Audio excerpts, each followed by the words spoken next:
Hi everyone, today kita akan vlog pakai I'm going to try to use purely this camera Insta360 Go 2. Hari ni kita ada trip ke Sungai. So nanti kita sambung lah. Okay.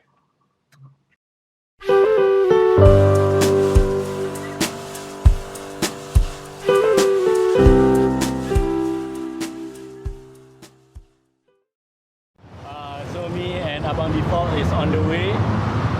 So we'll be rempeting there. So nanti jumpa kat sana lah.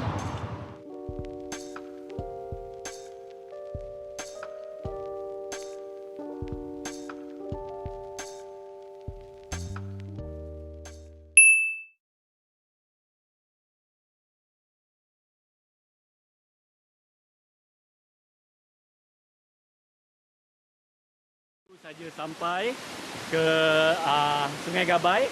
So belakang ni you can see the air terjun Sungai Gabai, and if you see over here you can see that kesan tanah runtuh. So actually this area is closed, tapi kalau you can take the risk, you can just masuk je beyond the tips lah.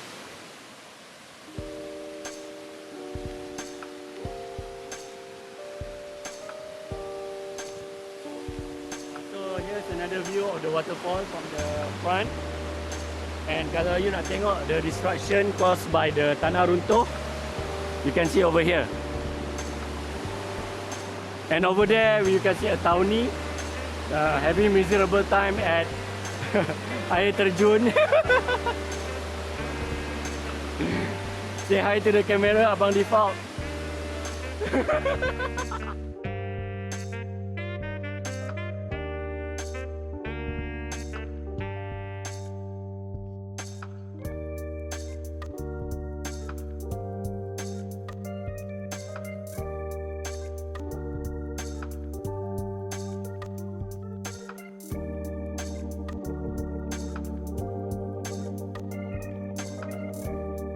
This is it for the trip.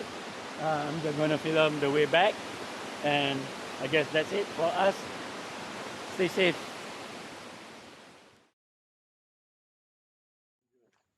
If you can see here, it's actually closed. Masuk dalam video sial.